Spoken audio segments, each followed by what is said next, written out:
What's up, guys? Magic Mouse here, and today you're watching some AO Tennis 2 gameplay. This is part 6 of my match with Kyrgios against Andy Murray, and it's kind of perfect that I use tennis gameplay to talk about what's been trending in the tennis world as of lately, specifically Naomi Osaka. And personally, I'm a big fan of Naomi Osaka now. She's my favorite female tennis player, with Kyrgios being my favorite male one.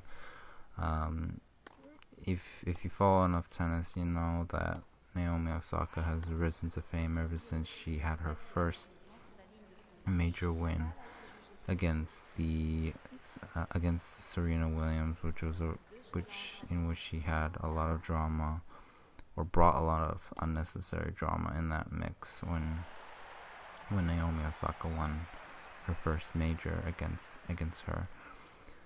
But aside from that, just from there, she's been becoming a really prominent figure in the tennis world. From what I remember, she's won two U.S. Opens now and 2 Australian Opens, and it's just amazing that she's been able to already make such an impact on young girls, like just making a positive inspiration for them. And unfortunately, as of late, she's become a subject of mental depression as of late, and you can tell when you watch her talk in interviews and press conferences. She's not the best with public speaking. In fact, you can tell she's really introverted, and she doesn't like being in front of the camera and being interviewed. And it's pretty common for people that are introverted, much as like myself.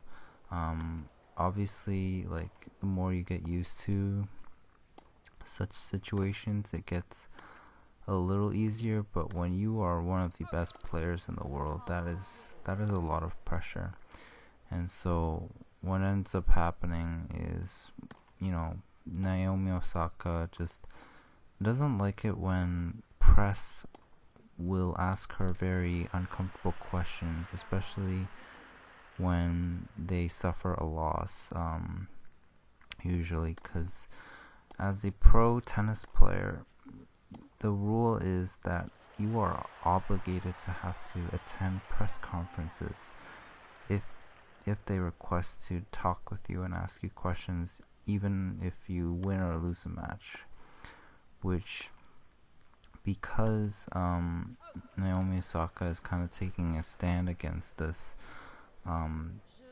because of the fact that she's been dealing with so much anxiety with press conferences, and that she's kind of against the media, and journalists always asking her uncomfortable questions.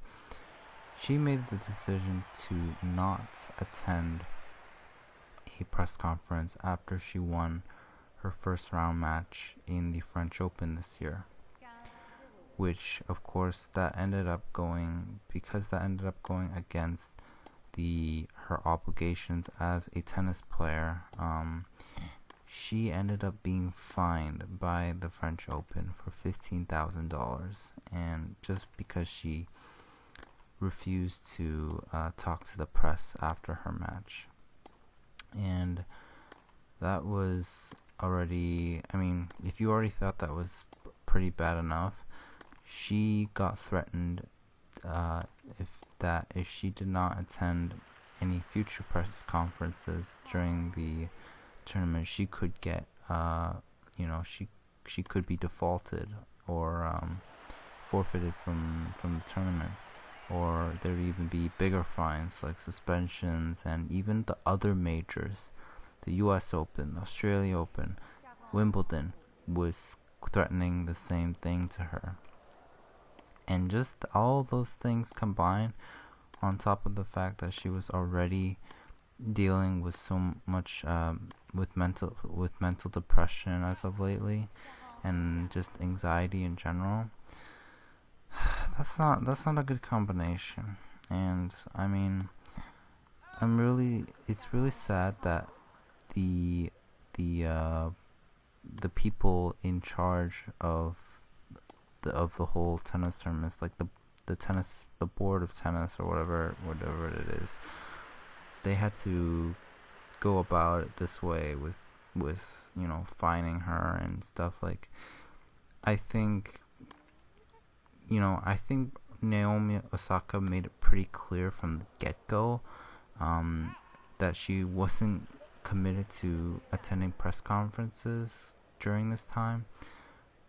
But I think that the tennis board, or the French Open in this case, just really didn't take that into consideration or think she was serious enough about it, and then they just ended up fining her for that, even though she clearly stated that she was going through mental depression and whatnot. So with all this pressure and all this negative media attention, Naomi Osaka actually ends up withdrawing from the French Open, which is really sad because, the French Open and Wimbledon are the two majors that she is still yet to win. And at the same time, the French Open so far, unfortunately, has not been the best tournament for her as far as success goes. She has not been able to find as much success in the French Open, even though she did win her first round match. She just did not. She's not felt comfortable at all as far as clay goes, which I really do hope she'll find the confidence and ability to win the French Open and Wimbledon, because I really do think she has a high potential for it.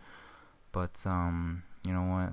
I really just hope that Naomi Osaka will, be able to get back on her feet, and she does intend on trying to find ways to discuss with the tennis board on how to handle these kind of things better with players, so that there isn't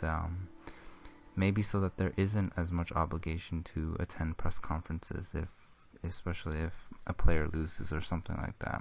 Who knows? Or at least have a little bit more leeway for players to have an option to decide. So yeah, let me know what your thoughts are in the comments below, and thanks for listening to this commentary, guys. Hope to see you guys in my future videos. Peace out.